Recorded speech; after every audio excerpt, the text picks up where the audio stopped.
Hi everyone, Christian Bates here, Osteopath and Naturopath.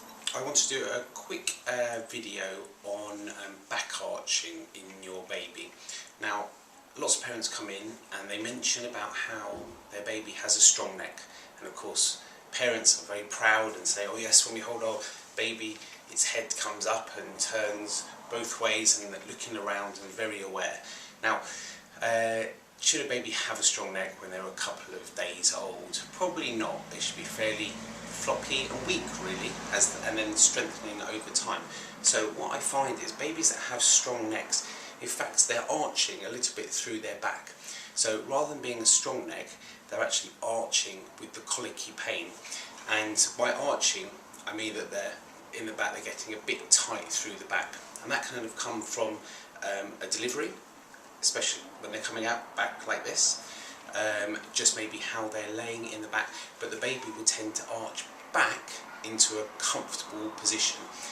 When they're colicky and having a colicky attack, that classic knees up, some babies are the opposite, and they can be arching right back, and often they arch back and then off to the side. And like I've mentioned before, this can make it hard for them to breastfeed when they have to turn this way.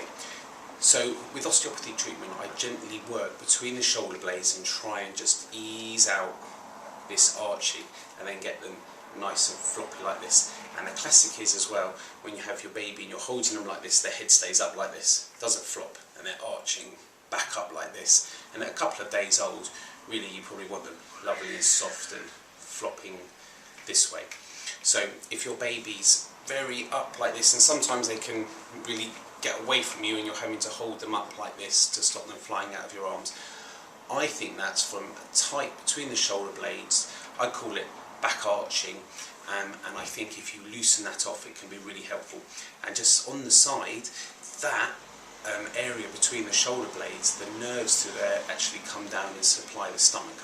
So if you've got a baby that's refluxing a lot, then I think that a lot of that comes from being tight between the shoulder blades, because those nerves just come down and affect the stomach, and the little valves stay closed and they reflux up. So a short video on arching of your baby's back. Thank you.